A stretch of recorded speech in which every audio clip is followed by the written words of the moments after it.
여러분, 제가 뉴스를 보는데 한 남자아이가 그 손에 공구를 들고 그 다가구 주택 주차장 안으로 들어오는 겁니다.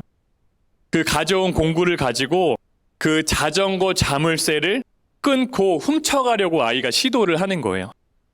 이게 아무리 해도 잘 끊어지지 않으니까 이게 그렇게 포기하나 싶어서 가는가 했는데 친구 한 명을 데리고 오는 겁니다. 그 친구랑 같이 그 일을 막 하는 거예요. 한참을 낑낑대며 열심히 그 자물쇠를 끊고 있는데 지나가던 아주머니가 그 모습을 딱 본 거예요. 그러니까 이 아이들이 아주 혼쭐을 내시는 겁니다. 너네 그런 거 하면 안 된다고. 아이들이 막 도망가거든요. 저는 그렇게 끝난 줄 알았는데 한 20분 정도 지났을까요? 그 아이들이 다시 오는 거예요. 한참을 자물쇠에 매달려서 안간힘을 쓰더니 기어이 그 자물쇠를 끊고 자전거를 훔쳐갔습니다. 그 아이가 초등학교 지금 5학년, 저희 주환이랑 동갑인 거예요. 여러분, 제 아이들이 금방 검거가 되었고 자전거도 주인에게 돌려드렸거든요. 그런데 제가 영상을 보는데 도무지 이해가 되지 않는 거예요. 여러분, 그 아이들이 잡힐지 몰랐을까요? 아마 다 알았을 거예요. 그러니 뭡니까? 별거 아니라고 생각하는 겁니다. 안 걸리면은 재밌게 타다가 좋은 거고 그냥 걸려도 혼나고 마는 거다. 아이들이 이렇게 생각을 하는 거예요. 자전거 하나 훔쳤다고 설마 내 인생이 망하기야 하겠어? 끝나기야 하겠어? 아이들이요, 전혀 그렇게 생각하지 않았던 것 같아요. 여러분, 인생이 끝난다고 하면 그렇게 했겠습니까? 아이들이? 그렇지 않아요. 그런데 이게 별거 아니라고 생각하니까 아예 훔쳐가겠다고 생각하고 처음부터 손에 공구를 들고 오지 않습니까? 실패해도 다시 오고 친구 데려오고 다시 오고 혼이 나도 떠나지 않고 다시 오는 겁니다. 기어이 그 자전거를 훔쳐가잖아요. 여러분, 오늘 말씀에 나오는 아합 왕도 마찬가지라는 거예요.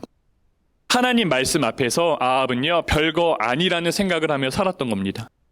여러분, 아합 왕이 그 아람에게 빼앗긴 길르앗 라못이라는 땅을 되찾으려고 지난주에 그 유다의 여호사밧 왕과 동맹을 맺고 이제 전쟁에 나가기로 합니다. 그런데 지난주 말씀이 어떻습니까? 그 400명의 선지자가 다 올라가라고, 그러면 왕이 승리하실 거라고 이렇게 예언을 해줬어요. 그런데 여호사밧 왕이 좀 찜찜한 겁니다. 어떻게 다 똑같이 이야기할 수 있지? 혹시 다른 선지자가 더 있습니까? 해서 미가야 선지자를 찾았고 그 미가야가 뭐라고 말했죠? 올라가면 집니다. 이스라엘이 목자 없는 양같이 될 것이고, 목자 없는 양이 뭡니까? 왕이 사라진다는 거예요. 왕이 죽을 것이라고 미가야가 하나님의 말씀을 전해준 거거든요. 그런데도 여러분, 오늘 말씀을 보면 어떻습니까? 아합이요, 전쟁에 나간다는 거예요. 그런데 재밌는 것이 변장을 하고 나갑니다. 아합이 여호사밧한테 왕의 옷을 입히고요, 자기는 그냥 일반 병사처럼 하고 나가는 거예요. 왜요?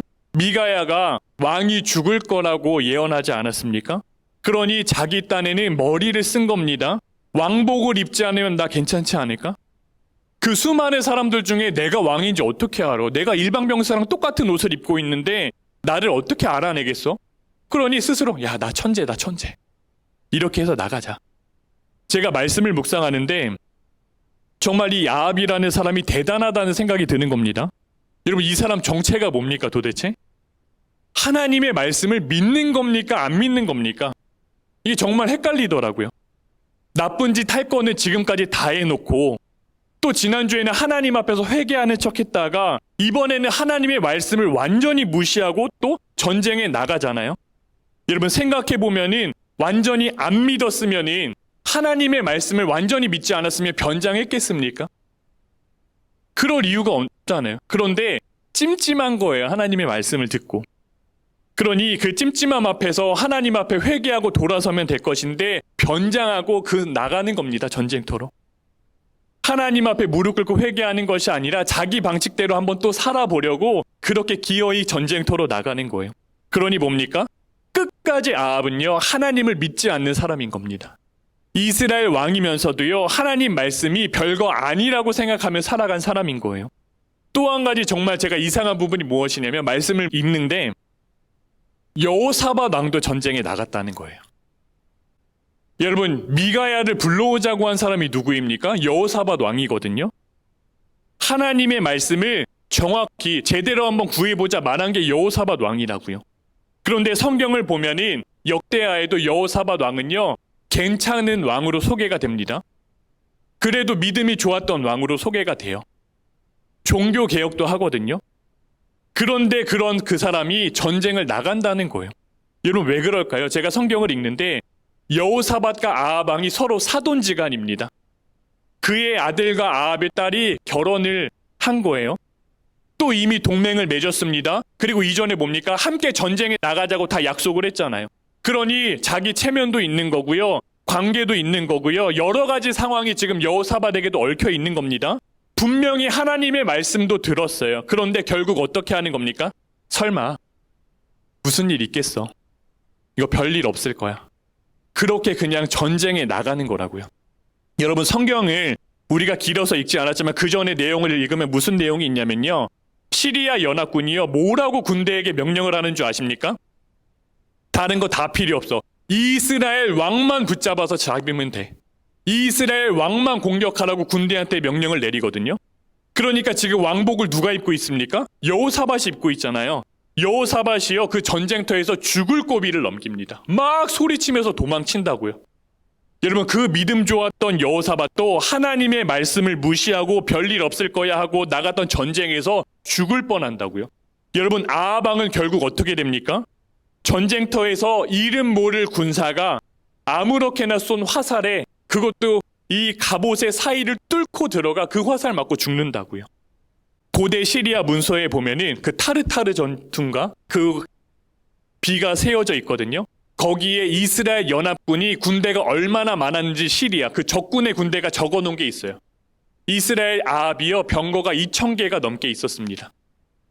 가장 많았던 거예요. 연합군 중에서. 그러니 그 시리아조차도 이스라엘 아합이 군사적으로 대단하고 무서운 사람이었던 거거든요. 그런데 여러분 한번 생각해 보세요. 아합이요 그가 가장 안전하다고 믿었던 그 병거 위에서 이름 모를 군사가 쏜 화살에 죽는다고요. 여러분 설마 했는데 그 설마가 사람 잡는 꼴이 되는 겁니다. 여러분 하나님의 말씀은 그대로 이루어진다는 거예요. 400명의 말대로 되는 게 아니라 미가야를 통해서 말씀하신 하나님의 말씀대로 되는 겁니다. 그러니 여러분 우리의 삶 가운데 결코 우연은 없는 겁니다. 여러분 아합은요 왕의 옷을 입지도 않았습니다. 나름 머리를 쓰고 아주 철저하게 준비를 한 거라고요. 왜요? 전쟁터에서는 여러분 얼굴로 사람을 알아보기가 정말 어렵습니다. 그러니 군대가 군복을 입고 계급을 붙이는 거예요. 누가 누군지 모른다고요. 막 흙먼지 날리고 하면 그 얼굴이 제대로 보이겠습니까? 그런데 아합은 일반 병사 옷 입고 그렇게 숨지 않았어요. 그런데 하나님의 말씀은 들으려 하지도 않고 여러분 순종하려 하지도 않으면서 이 정도면 충분하다 생각을 하는 겁니다. 절대 죽지 않지. 그런데 여러분 우리는 어떻습니까? 우리는 하나님의 말씀을 들으려 합니까? 하나님이 우리에게 말씀하시면 우리가 그 하나님의 말씀을 들으려 애쓰십니까? 발버둥 쳐보셨습니까? 여러분 혹시 우리에게도 이렇게 아합 같은 모습은 있지 않습니까? 우리가 예배도 드려요. 여러분 우리가 기도 생활도 합니다. 말씀도 읽어요. 우리가 헌금도 하는데 누가 봐도 아니 내가 아무리 생각해봐도 이 정도면 충분한 것 같은 거예요. 아 주일 성수하지 하나님 앞에 내가 이렇게 헌신하는데 내가 생각해도 괜찮은 신앙 같아 보인다고요. 그런데 여러분 우리가 정말로 삶의 결정적인 순간에는요 내 방식대로 하고 있지는 않는지 하나님이 오늘 우리에게 물으시는 거예요. 여러분 그 자전거 훔친 아이나 아합이나 이게 남 이야기 드리는 게 아닙니다. 그냥 내 이야기가 될 수 있다라는 겁니다. 여러분 그 김해시에 거주하는 한 분이 그 명절에 치킨집에다가 이러한 메모를 남기면서 주문을 넣었어요. 아동 급식 카드로 결제할게요. 혹시 안 되면은 주문을 취소해 주세요. 여러분 그 아동 급식 카드가 무엇이냐면은 그 저소득층 아이들에게 그 밥 굶지 말라고 정부에서 이렇게 지원하는 카드입니다. 그 가정에서 명절이어서 이렇게 치킨을 그걸로 사 먹으려고 했던 것 같아요. 사장님이 그 메모를 보시고 아이들과 그저 맛있게 먹으라고 이것저것 막 가득 담아가지고 무료로 치킨을 배달해 주셨습니다.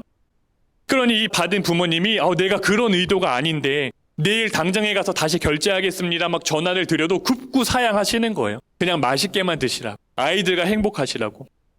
그러니 이 사연이 인터넷에 이렇게 화제가 되니 사람들이 저 사장님은 돈줄을 내줘야 한다, 난리가 난 겁니다. 막 글이 올라오는 거예요. 그러면서 사장님이 이렇게 답글을 올렸어요. 저희도 13년 만에 아이가 생겨서 매일매일 행복하고 감사한 마음으로 살고 있습니다. 작은 하나, 행동 하나에 이렇게 응원해 주셔서 감사합니다. 여러분, 그런데 그 일 뒤에 황당한 일이 벌어졌다는 겁니다. 그 사연이 화제가 된 다음에 그 8살 정도 되는 남자아이가 100원밖에 없다면서 음식을 달라고 찾아왔다는 거예요. 그런데 아이 손에는 그 최신형 핸드폰이 들려져 있는 겁니다. 그 사장님이 말하기를 저는 그 어려운 아이들을 돕고 싶었던 것 뿐이에요. 그러면서 아이를 돌려보냈다라는 거예요. 아마도 그 아이의 부모가 그렇게 시키지 않았을까라고 조심스럽게 말씀하시는 겁니다. 여러분, 어떻게 부모가 8살밖에 되지 않는 자녀를 시켜가지고 이렇게까지 할 수 있는 겁니까? 이게요, 별거 아니라고 생각하는 거예요. 그냥 속으면 속는 거고, 아니면 말고, 그냥 착한 사장님 속여가지고 그냥 공짜 치킨 한번 얻어먹으면 그냥 재밌고 마는 거예요. 그 선한 사장님 마음을 이용한 거예요. 여러분, 이 말씀을 절대 오해하시면 안 됩니다. 제가 아이의 부모가 그 아이가 잘했니 못했니 제가 이 말씀 드리는 게 아니에요. 여러분, 우리 이야기하는 겁니다. 여러분, 우리도 예수 믿는다고 하면서 하나님 앞에 그렇게 서 있지는 않습니까? 한 손에는 최신형 핸드폰 들고 한 손에는 100원짜리 하나 들고 하나님 앞에 찾아가지 않습니까? 그 아이와 부모가 여러분 왜 그렇게 한 겁니까? 이거 별거 아니라고 생각한 거예요. 그런데 우리도 설마 하나님 앞에 이거 별일 있겠어? 하나님 말씀이 별거 아닌 것처럼 순종해도 그만, 안 해도 그만인 겁니다. 하나님이 내게 복 주시면 감사한 거고 땡큐인 거고요. 아니면은 그만인 거예요. 왜요? 세상에는 좋은 게 더 많이 있으니까. 아쉬울 게 없는 거예요.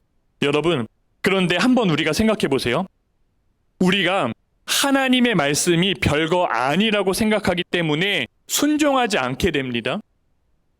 여러분, 우리가 순종하지 않기 때문에 하나님의 역사를 내 삶 가운데 경험하지 못하게 되는 거예요. 여러분, 하나님을 경험하지 못하기 때문에 더더욱 나중에 어떻게 되는 겁니까?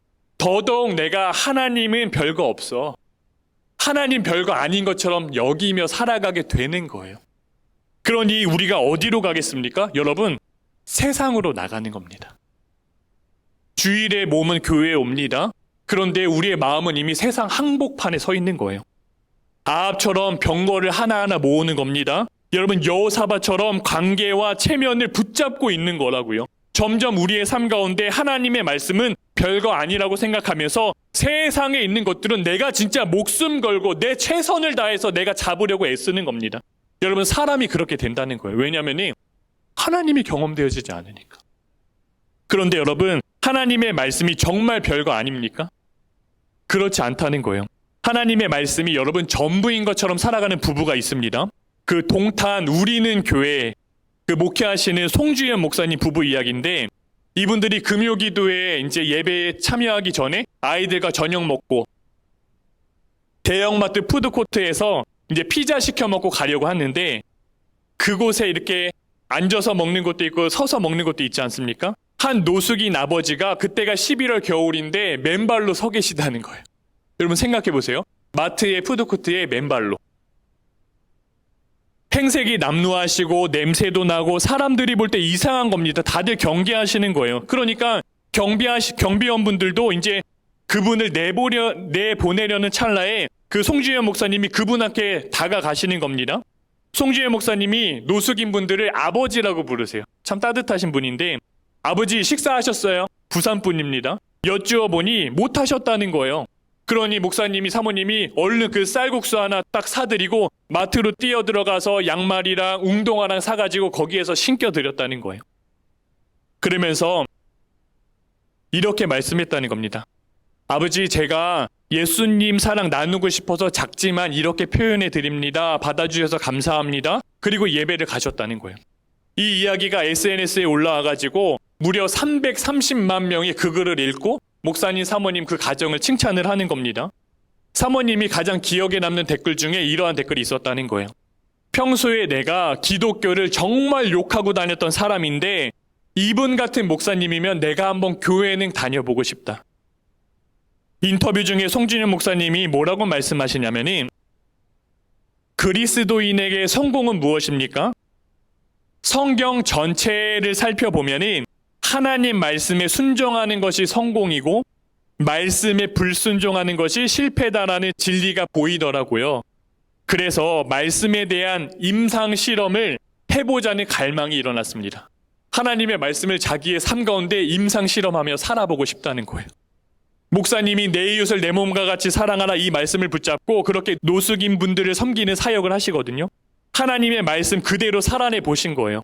말씀이 생명이면은 생명이 흘러가면은 그 안에 생명이 살아날 것이다. 회복되고 일어날 것이다. 몸소 체험해 보신 겁니다. 여러분, 아합은 무엇을 붙잡은 겁니까? 하나님의 말씀이 아니라 그 병거 붙잡은 거예요. 연합군 중에 가장 많은 병거를 가진 왕이 아합이었습니다. 누가 봐도 가장 강한 사람이라고요. 근데 결국 어디서 죽습니까? 자기가 가장 안전하다고 철석같이 믿었던 그 병거 위에서 죽게 된다고요. 여러분, 세상이 가장 안전하다고 말하는 병거는요, 우리를 지켜줄 수가 없어요. 여러분, 구원이요? 구원할 수도 없습니다. 당연히 구원할 수 없습니다. 여호사밧은 어땠습니까? 하나님의 말씀을 구하기는 했습니다. 믿음이 있어 보였어요. 미가야 불러오라고 말한 것도 여호사밧 아닙니까?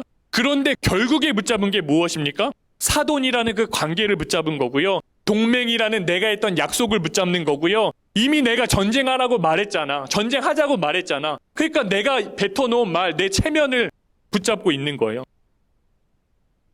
괜찮은 믿음의 소유자였는데 말씀보다는 관계 붙잡는 겁니다. 여러분, 괜히 전쟁에 나갔다가 죽을 뻔하잖아요, 여호사밧은. 그러나 결국에는 그가 다스리는 유다도요, 북이스라엘이 멸망한 이후에 남유다도 다 망하게 됩니다. 여러분, 이 열왕기를 처음 읽었던 사람들이 제가 누구라고 말씀드렸습니까? 나라가 다 망하고 바벨론의 포로로 살고 있는 이스라엘 백성들입니다. 나라가 망했고요. 솔로몬 시대에 화려했던 성전도 다 무너진 상황인 거예요. 아합은 병거를 붙잡았고 여호사밧은 관계를 붙잡았고 그렇게 하나님 말씀 대신에 다른 거 붙잡다가 다 그 사단이 난 거라고요. 그러한 경험들이 쌓이고 쌓여서 하나님의 말씀을 별거 아닌 것처럼 그렇게 가볍게 여긴 것들이 내 삶 가운데 하나하나 쌓이다 보니까 그렇게 망해버린 거예요. 여러분, 이스라엘 백성들이 포로로 살고 있습니다. 그러면 하나님께서 그들에게 뭘 해주셔야 하겠습니까? 뭐가 필요하죠, 여러분? 힘을 주셔야죠. 여러분, 군대 주셔야 되는 거 아닙니까? 바벨론 쳐부술 수 있는 병거를 잔뜩 갖다 주셔야죠. 강한 동맹국을 계속 붙여주셔야 되는 거 아닙니까? 우리는 그런 생각 들거든요. 그런데 여러분, 하나님은요, 그 이스라엘 백성들에게 열왕기 말씀 주시는 거예요. 하나님의 말씀을 떡 주시는 겁니다. 아합이 병거를 붙잡다 망했고 여호사밧은 관계 붙잡다 망하지 않았습니까? 여러분, 세상에 힘이 필요한 게 아니라는 거예요. 세상의 방법이 필요한 게 아니라는 겁니다. 지금 이스라엘 백성들에게 가장 필요한 것은 하나님이신 거예요. 하나님의 말씀이면 충분하다고 그들에게 지금 이야기해 주시는 겁니다. 여러분, 포로로 살고 있는 이스라엘 백성들에게만 주시는 말씀일까요? 아니요. 여기 앉아있는, 그리고 여기 서 있는 저에게도 하나님이 주시는 말씀이라는 거예요. 여러분, 아까 말씀드린 그 송주현 목사님이 그 부부가 붙잡은 게 무엇이냐면은 병거입니까? 동맹입니까? 체면입니까? 아니요. 하나님의 말씀 붙잡고 사신 거거든요. 이분들이 연애할 때 이렇게 연애를 했다는 거예요. 내 이웃을 내 몸과 같이 사랑하라는 말씀대로 우리는 나눔 연애를 하자. 나눔 연애. 데이트 비용을 둘이 아껴가지고 그 학생 시절에 한 달에 5만 원, 10만 원 정도 이렇게 아끼게 되면이 그 돈으로 독거 어르신들 쌀과 반찬을 사서 방문을 하는 겁니다. 하루는 길을 가는데 그 할아버지 한 분이 쓰레기통을 뒤지시는 거예요. 그 케이크 상자를 꺼내셨는데 그 다 먹고 버린 상자 아닙니까? 거기에 크림이랑 이렇게 빵 조각이 몇 개 있었던 것 같아요. 그거를 손에 집어서 이렇게 핥아드시는 모습을 보고 목사님이 충격을 받으신 거예요. 내가 대단한 일 하는 사람 아니고 내가 대단한 일 할 수도 없지만 우리 이 아버지들 쓰레기통에 손 한 번이라도 덜 가게 도와드리자. 그 마음으로 이렇게 섬기기 시작한 겁니다. 이분이 정말 대단한 게 무엇이냐면은 제대로 내가 한번 도우려면은 내가 노숙 생활을 해봐야 된다. 그래서 이분이 대학교 시절에 노숙 현장에 뛰어가서 그 아저씨 앞에 그냥 앉는 거예요. 안녕하세요. 뭐야 너 신입이야? 저 신입입니다. 너 돈 좀 있어? 네. 그럼 빵 좀 사와봐. 그럼 빵 사와서 막 빵 사다 드리고 아저씨 이야기를 앞에서 듣는 거예요. 놀라운 것은 아무것도 없었는데 잘 시간이 되니까 그분들이 어디서 이렇게 종이박스를 다 하나씩 갖고 오더래요. 그리고 자기 자리에 다 핀다는 겁니다. 그 목사님은 초짜니까 없잖아요, 박스가. 이거 왜 까는 건가? 그냥 목사님은 처음에 깨끗하게 주무시려고 그 박스를 까는 줄 알았대요. 없으니까 준비가 안 돼 있으니까 그 바닥에 누웠는데 그게 아니더랍니다. 한기가 올라와서 잠을 잘 수가 없다라는 거예요. 그러니까 그분들이 그 박스를 진짜 소중히 여기는 이유가 주무실 때 그 최소한의 보온재 역할을 한다는 거예요. 그러니까 그 속에 들어가니까 그 삶을 알게 되는 겁니다. 그래서 이분들께 주거 공간이 필요한 거구나. 그래서 석 달 정도 방세를 지원하는 사역을 시작을 합니다. 그 다음에 4번째 달부터는 스스로 그 방세를 감당하셔야 되는 거예요. 그 이소룡 삼촌이라고 재밌죠? 이소룡처럼 생기셨대요, 그 아저씨가. 이소룡 삼촌이라고 부르던 분의 방을 잡아드리고 방세를 내드렸는데 2번째 달 정도 되었을 때 전화가 오더래요. 주연아, 내가 막노동 해가지고 돈 벌었어. 와라, 국밥 하나 사줄게. 그 국밥을 맛있게 먹었대요.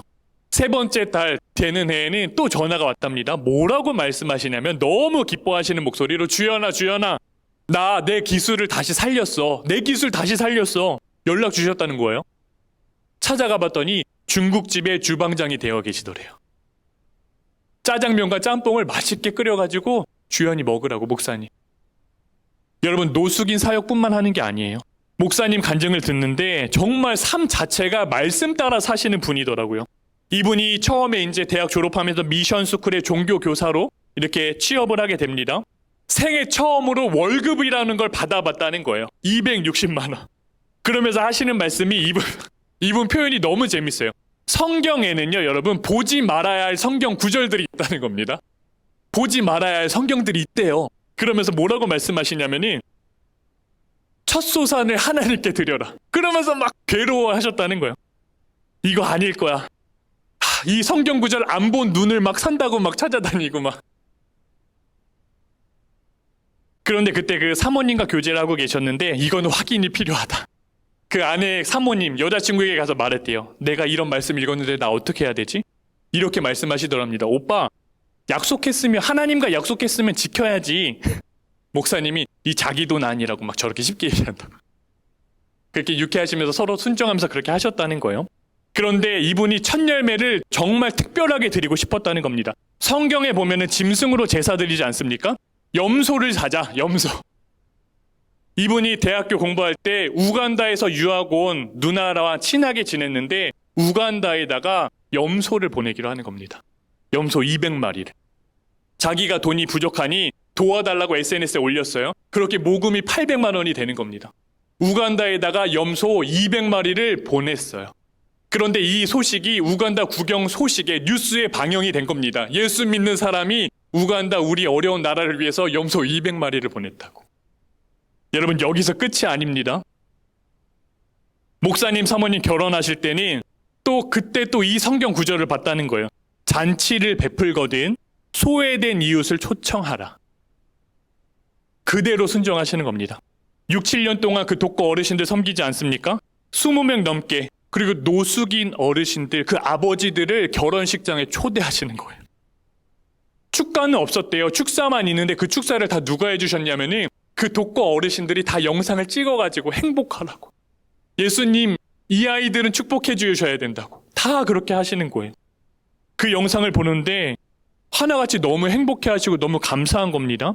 여기서 끝이 아닙니다. 잔치를 베풀거든 소외된 이웃을 초청하라, 이 말씀을 엄청나게 확장하시는데 결혼하면은 여러분 스튜디오 그리고 메이크업, 드레스, 스드메 이거 너무 중요하지 않습니까?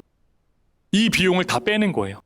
사모님은 드레스 입지 않고 그냥 5만 원짜리 원피스 입고 결혼하는 겁니다. 그리고 그 결혼식 때 들어온 부주 비용 다 합쳐가지고요. 합쳐보니까 3천만 원 정도 된다는 거예요.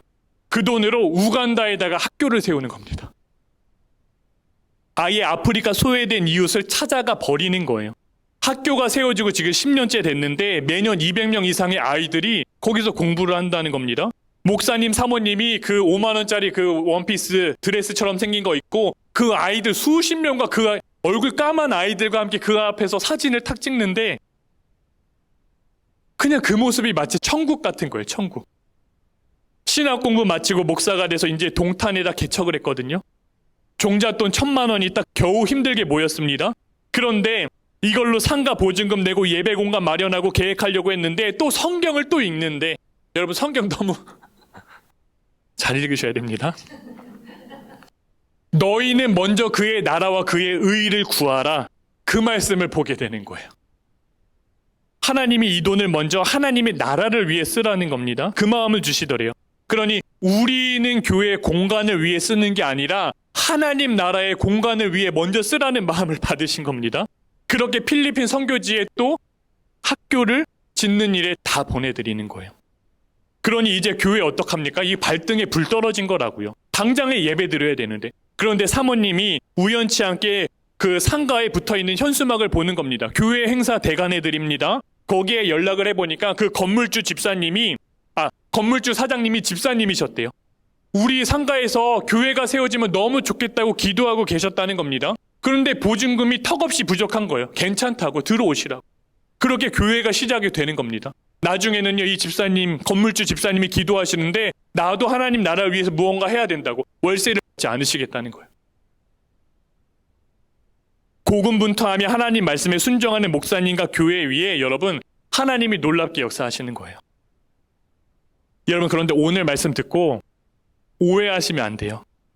이러한 생각이 들 수 있습니다. 목사님 이거 내가 설교 가만히 들어보니까 이거 헌금 많이 하라는 거 아닙니까? 이거 봉사하라는 거 아니에요? 목사님 이거 나한테 있는 거 지금 다 나눠주라는 말씀하는 거 아닙니까? 여러분 이러한 말씀 우리가 들을 때 정말 그렇게 여겨질 수 있거든요. 너무 당연해요. 그런데 여러분 제가 그런 말씀 드리는 게 아닙니다.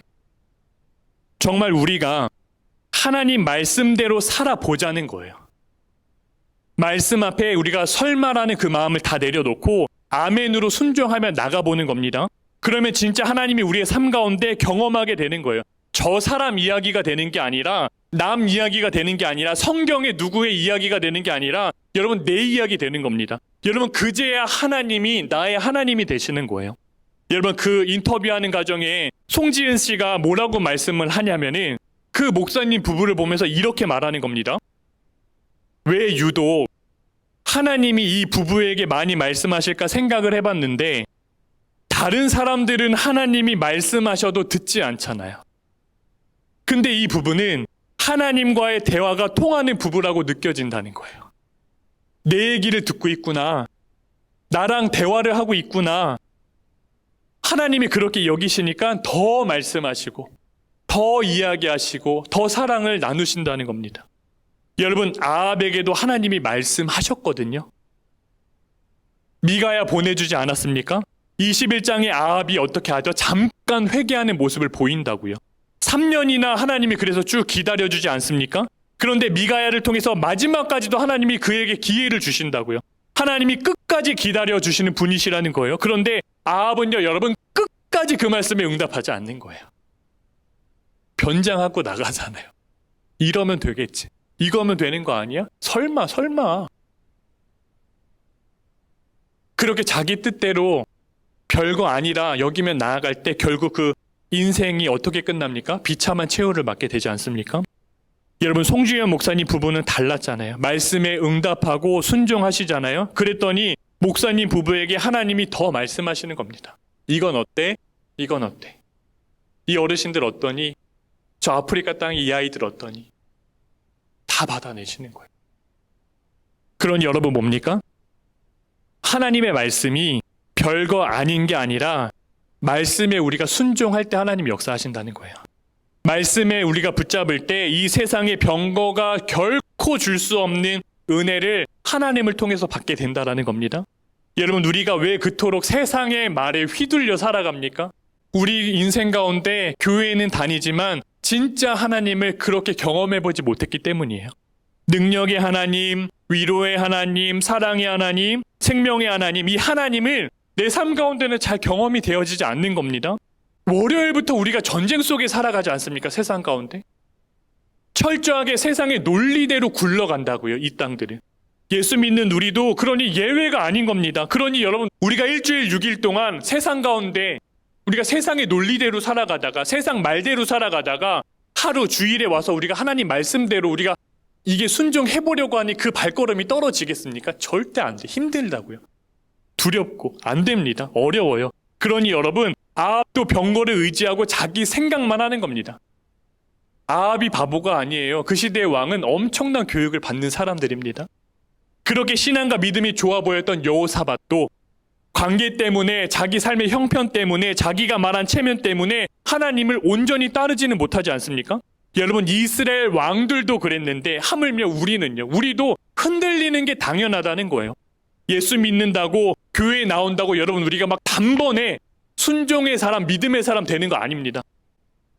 그 송주현 목사님처럼 우리가 한 번씩 하나님 말씀에 순종했을 때 하나님이 어떻게 역사하시는지, 내가 하나님 말씀 믿음으로 따라갔을 때 하나님이 나를 어떻게 이끌어 가시는지를 경험하다 보면은 그제야 알게 되는 거예요. 하나님이 이렇게 인도하시는구나. 하나님의 말씀은 이렇게 이루어지는 거구나. 여러분, 가정을 우리가 이룰 때도요, 하나님의 말씀대로 살아도 이게 되는 거구나. 결혼할 때도 우리가 세상 모든 사람들 하는 그 모습으로 안 해도 하나님 말씀대로 결혼을 올려드려도 되는 거구나. 교회를 세울 때도 여러분 말씀대로 세워도 되는 거구나. 사업을 내가 일으킬 때도, 여러분 내가 직장 생활을 할 때도, 내가 사람을 대할 때도, 심지어 스스로 인생을 포기하신 그 노숙인 분들을 대할 때도 하나님 말씀대로 다가가니까 자기조차 포기한 인생이 다시 일어나는 걸 보게 되잖아요. 여러분, 우리가 지금 사순절 보내고 있지 않습니까? 여러분, 심지어 예수님도 하나님 말씀 앞에 흔들리셨다고요. 그러나 결국엔 하나님 아버지 말씀대로 십자가의 길을 걸어가셨을 때 여러분, 우리가 그 은혜로 살아나지 않았습니까? 우리의 영혼이 구원받을 수 있는 문이 활짝 열리게 되었잖아요. 그러니 여러분, 우리의 마음 가운데 있는 이 설마 별거 아닐 거야 하는 이 마음을 우리가 십자가 앞에 내려놓는 겁니다. 지금껏 내가 붙잡았던 그 병거 다 내려놓는 거예요. 내가 붙잡았던 체면체례 다 내려놓는 겁니다. 세상에서 내가 가장 안전하다고 여겼던 그곳에서 이제 내려오시는 거예요. 그리고 하나님의 말씀 앞에 서시는 겁니다. 용기 내어 순종의 그 발걸음 한 걸음 한 걸음 내딛어 보는 겁니다. 그럼 반드시 주님께서 내 옆에 계심을, 내 안에 계심을 여러분 반드시 경험하게 되는 거예요. 바라기는 주님의 말씀이 내 삶 가운데 실제가 되는 은혜를 이 시간 함께 누리게 되기를 주의 이름으로 축복을 드립니다.